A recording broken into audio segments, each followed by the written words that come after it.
Besoj ke dëgjuar për manifestimin, apo jo? Shumë njerëz kanë dëgjuar për manifestimin, por shpesh pyesin: si funksionon në të vërtetë? A është thjesht mendim pozitiv, apo ka rregulla dhe praktika që e bëjnë të fuqishme? Unë nuk jam mësuese manifestimi, por kam punuar me këto praktika që do ndaj me ju sot për mbi 10 vjet. Unë jam Ada dhe jam terapiste holistike. Në punën time udhëheq njerëzit përmes lirimit të traumës, rregullimit të sistemit nervor dhe rilidhjes me vetveten e tyre autentike. Në këtë video do të ndaj me ju rregullat kryesore të manifestimit, si edhe si të mishëroni energjinë që dëshironi, si të përdorni fuqinë e fjalës dhe si të krijoni një mbrojtje energjike që energjitë negative mos të hyjnë në energjinë tuaj. Kjo do jetë video e parë, por më tutje do krijoj video të tjera që shkojnë më në brendësi të kësaj teme. Rregulli i parë: manifestimi fillon me qartësi. Nëse dëshiron diçka, duhet të jesh shumë e saktë. Jo vetëm dua më shumë para, dua partnerin apo partneren tim me ideale, por dua të fitoj X shumë në muaj, duke bërë punën që më sjell gëzim. Dua partnerin tim, dua të kem jetën time me partnerin tim që ka këto cilësi. Dhe shkruaj të gjitha, sepse universi reagon ndaj vizionit të qartë dhe në të njëjtën kohë kjo është një hartë që jep në vetdijes tënde qartësi. Rregulli i dytë është besimi. Nëse thellë brenda vetes ti dyshon, po dërgon energji kontradiktore. Kjo nuk do të thotë mos të kesh frikë, sepse frika është pjesë e të qenit njeri, por do të thotë të ushqesh bindjen se ajo që ti do të manifestosh është e mundur për ty. Një afirmim i fuqishëm është: unë e lejoj këtë të vi tek unë, këtë gjë.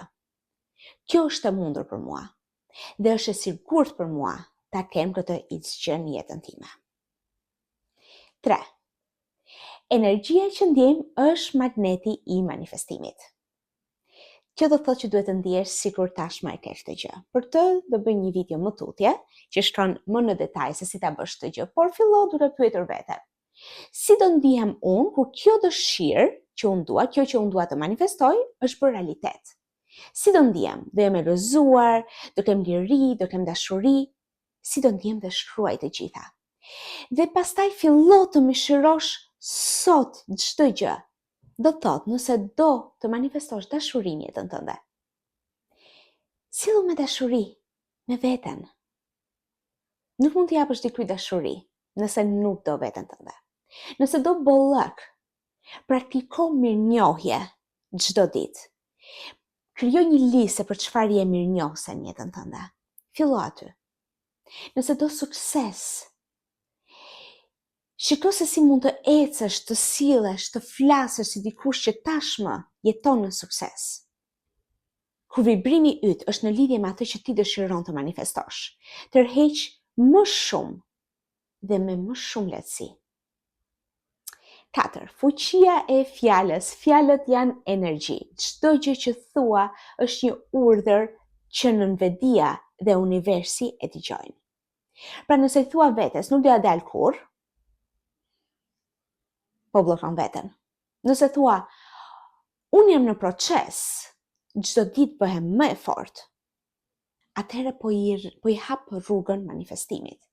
Dhe ki parasysh që edhe gjërat e thëna me shaka, u sa budallaqe që jam, u sa ja futa kot, apo nuk e di se çfarë, edhe këto gjëra janë të fuqishme. Universi dhe nënvetdia nuk e njohin shakan, e marrin çdo gjë që ti thua si të vërtetë. Është e rëndësishme të flasësh me veten si me dikë që do. Do i thoje fëmijës tënd apo shoqes së ngushtë: asa budallaqe që ja.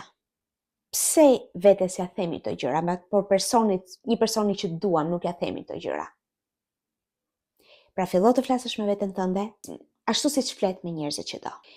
Gjithashtu, përdor gjuhë që të mbështet, jo që të ul. Je shumë e kujdesshme apo i kujdesshëm me fjalët që përdor.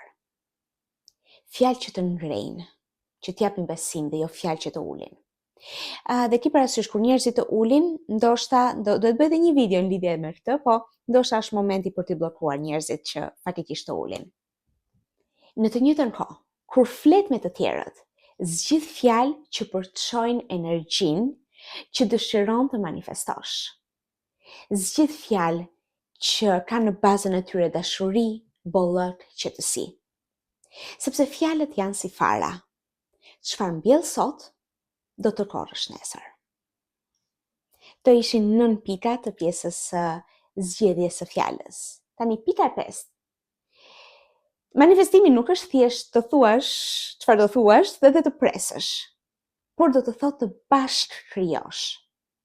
Kur energjia jote është e qartë, ti ke për të parë apo ke për të pasur shtysa të vogla, një telefonat, një ide, një mundësi. Këto janë veprimet e frymëzuara. Dhe ajo që do të thoja është shumë e rëndësishme që ti ndjekësh këto veprime, edhe nëse duken të vogla, sepse janë shenjat që je në rrugën e duhur.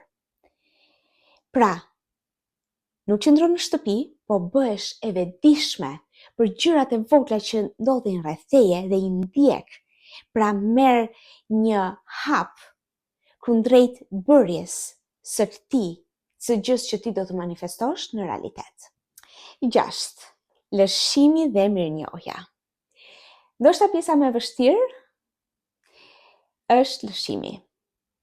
I ke bërë të gjitha këto të tjerat. Dhe pastaj atë që do të manifestosh, you let it go, e lëshon. Sepse kur kapesh fort pas idesë që kjo duhet të ndodhë tani, por dërgon energji frike dhe energjinë e mospasjes drejt universit, por kur e lëshon, dërgon energjinë që unë kam besim që ky do bëhet realitet. Pra në momentin që i ke përmbushur pikat që përmenda më përpara, thjesht thuaj, unë tani e bëra pjesën time, e bëra detyrën time. Tani e lë universit. Ndërkohë, vazhdo të praktikosh mirënjohjen. Sa më shumë të jesh mirënjohëse për atë që ke, aq më shumë hapësirë për të marrë. 7. Mbrojtja e energjisë. Kur punon me manifestim, është e rëndësishme të ruash energjinë tënde.